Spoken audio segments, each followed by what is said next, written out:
Саламатсыздарбы, бул Маек программасы 18 декабрь күнү Пекин шаарында Кытайдын атайын китеп сыйлыгын тапшыруу аземи болду.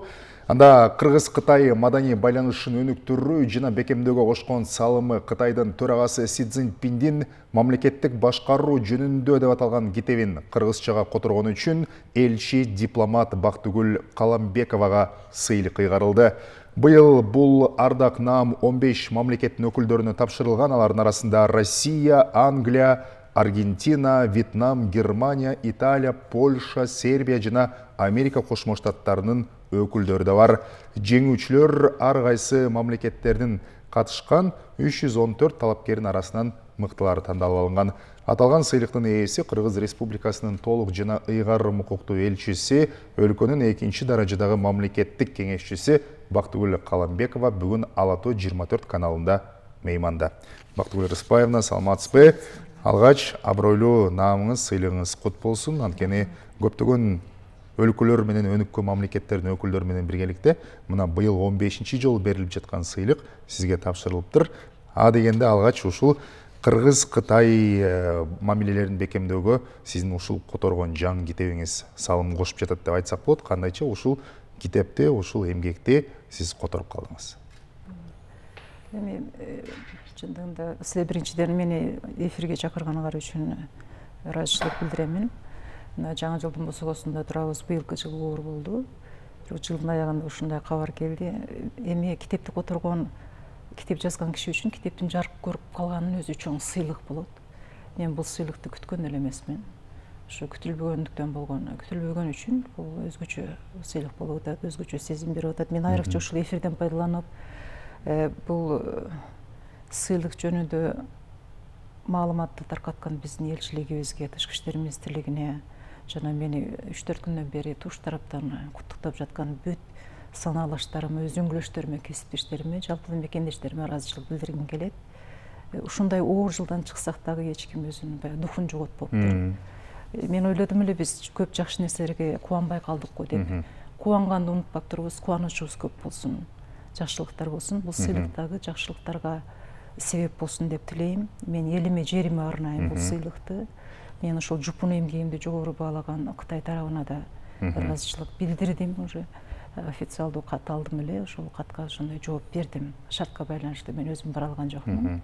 Бул китептин которулушу деги эле котормо иши, бул дипломатиянын берген бир мүмкүнчүлүгү десек да болот. Дипломатиялык иштин ажырагыс бөлүгү болуп эсептелет бул котормо иши. Биз күндөлүк ишмердигибизде ар бир дипломат, ар кандай деңгээлдеги дипломат котормо иши менен алектенет. Себеби түрдүү булактардан, түрдүү тилдерде чыгып аткан маалыматтарды иригеп, окуп, түшүнүп, аны өзүнүн өкмөтүнө сунуштар иштеп чыгуу үчүн убагында жакшы, сапаттуу маалымат берип, өзүнүн өкмөтүн, өкмөт аркылуу өзүнүн өлкөсүн, коомчулугун кабардар кылуу милдети болуп эсептелет. Мына ушул күндөлүк иштен келип чыккан бир ыкмалар, тажрыйба, анан баягы кичинекей маалыматтар, саясий тексттерден тышкары ошол дүйнөгө таанылган кишилердин, чыган лидерлердин, айрыкча ушул дүйнөлүк аренадагы эл аралык мамилелерге активдүү катышкан, активдүү роль ойногон, керек болсо кээ бир багытына өтө орчундуу нота каткан мамлекеттерди изилдөө бул дипломаттын иши болуп эсептелет.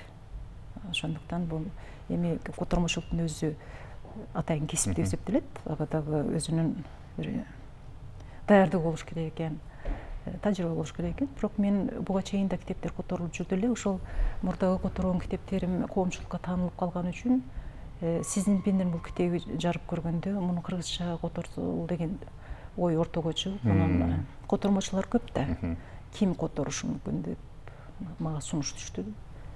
Анан мен ушул объем ал кезде бир чоң китептин ичинен тандап алып туруп эле бир 10 чакты макаласын которол дешкен да. Ошого макул болгон элем, бирок кийин Өзүңүз суңгуп киргенде кызыгуу андан ары артып кетти окшойт. Эми бул андай болот да, биз Кытай Эл Республикасы менен иштеп атабыз да бул жерде. Баардык нерсе так болуш керек, баардык нерсе ирет менен болуш керек да. темаларын тандадык. Эми бул 4 жылдык өзү которулганы бир 2-3 айда бүттү, бирок 4 жылдык эмгек, чымырганган эмгектин үзүрү китеп былтыр жарык көрдү.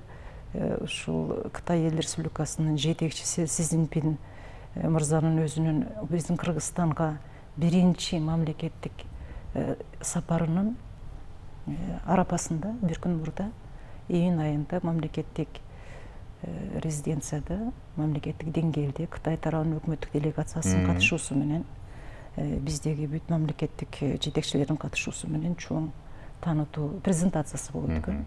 Мына сыйлык мына быйыл ошо тийип атат. Мен бул сыйлыкты элиме, жериме арнайм. Ай, баракелде. Биз сизди дагы бир жолу куттуктайбыз. Эми Кытай Эл Республикасы менен мамилени бекемдөө, андан ары өнүктүрүү бул Кыргыз Республикасынын тышкы саясаттагы артыкчылык берген багыттарынын бири да. Эки эл менен дипломатиялык, эки элдин ортосунда дипломатиялык мамиле түзүлгөндөн бери ар кайсы багытта алакаларды бекемдеп келишет. Мына бүгүнкү күндө Кытайдын жана Кыргыздын ортосундагы маданиятты мындай бир артыкчылыктуу багыт катары алып карап көрө турган болсок, улуттук китепканада атайын Кытай маданият борбору бар экен. Ал жактан каалаган Кыргыз Республикасынын жараны барып, Кытайдын маданияты менен таанышып, китептерди окуп, керек болсо тилди үйрөнүүгө дагы бир катар окуу жайларда мүмкүнчүлүктөр бар да. Ошондон улам сиздин которгон китебиңиз дагы бул алаканы мындан ары арттырууга, жаңы тепкичке чыгарууга салым кошот деп ишенип атабыз. Анан китептин аталышы дагы бир өтө сонун экен да, мамлекеттик башкаруу жөнүндө. Ушундан улам сурагым келип атат.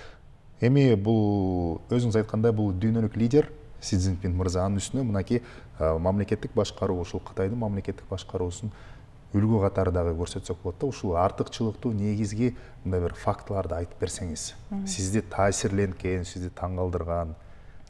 Мен буга чейин өзүм айткандай башка лидерлерди да котордум эле. Бул 9-чу китеп, ушу котормо менен чыккан китеп. Бирок ар бир китептин өзүнүн тагдыры бар. Ар бир китептин өзүнүн берген сабактары бар. Баягы кишини толкундаткан тараптары бар, кыйнаган тараптары бар да. Мен булардын баарынан өттүм. Мына мамлекеттик башкаруу жөнүндө, мисалы үчүн Ататүрктүн 2 томдук 700 барактык китебин которгон болчумун мен 2001-жылы. Ал дагы биздин коомчулуктун аябай кеңири тармагына жетип, колдогондор, окугандар, жакшы пикир айткандар азыркыга чейин аягы метелеп. Бул экинчи жолу берилген жатат, чыккан жатат, жарык көргөн жатат. Түрк академиясы тарабынан ошондой сунуш түштү. Демек мындай бир талап бар биздин коомчулукта. Биз эми баягы руханий азыкка маани берген элбиз да, канткен менен. Курсагыбыз аш болсо дагы мындай бирдемелерди билгибиз келет. Биздин элибиздин өзгөчөлүгү ушул да. Анан деги эле баягы биздин ата бабаларыбыз мурда айткан экен, мурда билимдин очогу Багдад сыяктуу мамлекеттер болгон, туура шаарлар болгон да. Ошол жака баягы жөө жалаңдап барып билим алып келишкен, үйрөнүшкөн дегендей. Анан ошол учурларда айтылып калган бир сөз бар экен да. Эгер пайдалуу билим бар болсо, Кытайга деле барып алып келгиле. Кытай узап көрүнсө керек ошондо. Анысыңарда эми Кытай биз жакын болуп калды. Өзүңөр айткандай, ар түрдүү тармактарда, ар түрдүү деңгээлдерде мамилелерибиз бар. Биз Кытайдын баягы жетекчилерин эле телевизордон же бир башка сүрөттөрүнөн көрүп эмес, өздөрүн көрүп калдык, жөнөкөй элдерин таанып калдык, туурабы? Азыр Кытайдын ар түрдүү калкынын ар түрдүү эмелери, катмарлары менен биздин элдин катмары дагы тыгыз байланышта болуп атат. Эми мунун оң жактары да бар, терс жактары да бар. Бирок мына китептин эмеси оригиналында бул Кытайды башкаруу деп аталат. Анан менин билишимче Кытай мамлекети акыркы жылдары ошол дүйнө жүзүн айтат. Биз дүйнөлүк масштабта тынчтыкты гана каалайбыз. Бардык тараптарга бирдей пайда тийгизе турган кызматташтыктарды колдойбуз. Бирөөлөрдүн иш-кишине кийлигишпейбиз. Биздин дүйнөлүк масштабтагы эң негизги милдетибиз биздин элибизди дүйнөгө таратып жибербей, ушул мамлекеттин ичинде бардыгын багып, бардыгын өнүктүрүп, бардыгын ынтымакта жашатканга аракет кылабыз. Биздин дүйнөлүк иштерге кошо турган салымыбыз ушул деп айтат да. Анан ушундай чоң мамлекет биягында мына Евразия мекендигинин басымдуу көпчүлүк тарабын ээлеген постсоветтик Россия баш болгон, Орто Азия мамлекеттери баш болгон коңшулары туруп атат. Ылдый жагында өзүнү баягы калкын саны боюнча кубалап жетип калайын деген Индия бар, дүйнөлүк масштабта эң чоң демократия деп эсептелген. Бирок Кытай ошол биз чыгып алып туруп азыр социализм системасынан чыгып 30 жылдан бери издеп атабыз, жол издеп атабыз, мүдүрүлүп, жыгылып, туруп дагы изденип атабыз туурабы? Мына ушундай баягы биз кимбиз деп баягы өзүбүздүн иденттүүлүгүбүздү, ким экенибизди изилдеп жаткан маалда тегерек четибиздеги болуп аткан өзгөрүүлөргө дагы көңүл бурабыз. Ошол багыттан алганда мынандай социализмди кармап келаткан мамлекет, партиялык бир партиянын жетекчилигин астында өнүгүп аткан бирок 1,5 миллиард калкы бар мамлекет кантип башкарылат? 1,5 миллиарддык мамлекет менен анын 14 гана коңшусу бар, ошонун бири Кыргызстан. Кыргызстан менен Кытайдын ортосунда 1000 километрлик чек ара бар. Аны күндө угуп атабыз, чек арада эмне болуп атканын, кандай проблемалар, көйгөйлөр болгонун. Биздин тиричилигибиз ошол жака байланышып калды. Мына ушундай шартта мына ол коңшубузда кандай өзгөрүүлөр болуп атат, булар кантип жашап атат, бул мамлекет кандайча түзүлгөн, кантип иштейт, аны билишибиз керек болуп атат. Анан биз эми мына бул социализмдин Кытайга гана таандык өзгөчө социализм жөнүндө сөз болуп атат.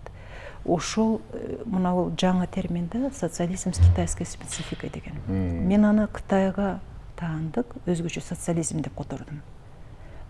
Муну өткөрдүм, кабыл алдырттым да. Ушул Кытайга таандык өзгөчө социализм каерге чейин барат? Бул кандайча? Бул биз көргөн социализмден, биздин ата бабаларыбыз көргөн социализмден эмнеси менен айырмаланат? Булар кантип социалисттик системаны сактап калды? Бул каерге чейин барат?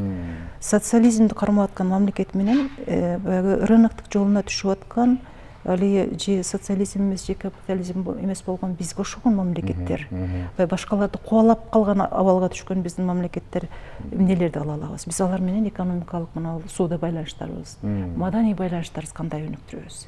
Маданий байланыш дегенде биз жалаң эле концерт коюу, артисттер менен аларды көркөм өнөр деле түшүнбөйбүз да. Маданият деген бул бардык нерсе деген түшүнүк да. Бул деген мына мисалы үчүн эдалалык мамилелердин маданияты, коңшулук мамилелердин маданияты, достук маданияты, соода жүргүзүүнүн маданияты, туурабы? Чатак чечүүнүн маданияты, жаңжал чыгаруунун маданияты дегенде ушул маданият деген менин түшүнүгүмдө бул ыкма, усул да. Мына ушул эми мына мамлекетти башкаруу маданияты бул мамлекетте кандай болуп атат? Маданиятты биз дагы мына 30 жылдан бери бир мамлекетти түптөп атабыз. Ататүрктүн китеби ошол 2001 жылы чыгарганда ушундай чоң резонанс менен кабыл алган, андагы мамлекет кантип түптөлөт? Биз тектеш элбиз да. Мына бир империя таркап кеткенде, империянын урандыларында мамлекет кантип курулат деген суроого жооп издеген биздин жетекчилерге бул керек болуп калат го, пайдасы тиет го деген максатта которулган. Мына мамлекеттик башкаруу, жана мен айтканда Кытай кантип башкарылат? Биз мамиле кыла турган мамлекетте мамлекеттик иштер кандай жүргүзүлүп атат? Жанагындай бир билбей калып барып бирдемесине аралашып калбаш үчүн, жаңылып калбаш үчүн, катачылыктарга жол берип койбош үчүн билишибиз керек. Биз баягы котормо ишинде бирөөгө мындай бир реверанс жасайлы, көңүлүн алалы деген жокпуз да. Биз тааныйлы. Анан баягы кыргызда жакшы сөз бар, тиши чыккан балага чайнап берген аш болбойт. Кытайда мындай экен, андай экен деп айтып, кайталап айтып, жазып бергенден көрө өзүнүн нукура эне тилинде окуп, ар ким өзү түшүнүп алабы? Өзү, мисалы үчүн Кыргызстанда 6 миллион киши болсо, ошонун ичинен баягы окуй турган деңгээлде бир 5 миллион киши бар болсо, 5 миллиондун ичинен бир 5 киши окуп, ошону өзүнүн кызматында пайдаланса, туура пайдаланып калса, мен баягы котормосуна неме катышып калган киши, котормосун аткарган киши катары өзүмдү бактылуу сезмек. Бул дагы чоң олжо, Эми Кытай менен чындап эле улуу жибек жолунда эзелтеден бери баягы карым катыш байланыштары, алакалары дагы байланыштары мындай достук, сиз айткандай бүгүнкү күндө кошуналык мамилебиз дагы бүгүнкү күндө ушу бекем пайдалуу болуп берип отурат да. Анан эми Бактыгүл Рыспаевна маектин өңүтүн мен ушул дипломаттардын миссиясы тууралуу сурагым келип атат да. Сиздин өмүр баяныңызга өңүлүп, кызыгып, окуп карап көрсөм, сиз 5 тилде эркен сүйлөйт экенсиз. Бул биринчиден таң калтырды. Экинчиден, дипломаттарды, мен да мисалы биринчи кесибим боюнча котормочулугум, ошондо мындай деп айтышчу эле мугалимдер. Дипломат, котормочу, элчи бир сөз менен эки элди касташтырып же бир сөз менен эки элдин достугун андан дагы ары бекемдеп коюшу мүмкүн депчи. Ошон үчүн эки элдин ортосундагы ар тармактуу ошол эле маданий башка байланыштарды бекемдөөгө бүгүнкү күндө дипломаттардын кызматы, салымы канчалык? Эми салымын эмне менен өлчөйбүз? Кайсы параметрлер менен алабыз, кайсы критерийлер менен? Мамлекеттик иштердин жүрүш критерийи менен алса, салымы чоң. Анан дипломатия бул коллективдүү иш.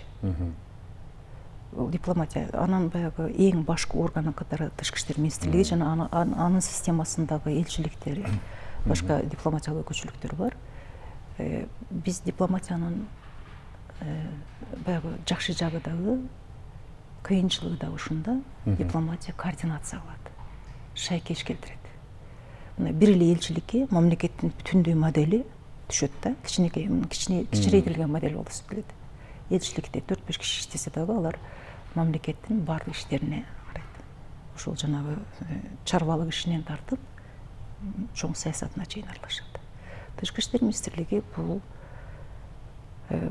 жалпы мына биздин өкмөттүн, мамлекеттин, коомчулуктун, бизнес чөйрөлөрүнүн, бейөкмөт чөйрөлөрүнүн, университеттердин, региондордун өздөрүнүн мамилелери бар го эл аралык. Ошолордун бардыгын улуттук кызыкчылыктын чегинде эл аралык мамилелердин эрежелерине, нормаларына, принциптерине ылайык жүрүшүнө көз салат, ошону уюштурат. Татаалчылык ушунда. Анан бизде бардыгы өзүнчө аткарганда, өзүнчө түз мамиле кылганды жакшы көрүшөт. Кыйынчылык ушунда. Анан эми дипломатиянын кошуп жаткан салымын өлчөй турган, жана мен ошон үчүн айттым да, бул кайсы жагынан алып карайбыз, кайсы жагынан кантип өлчөйбүз да. Ошого байланыштуу болот.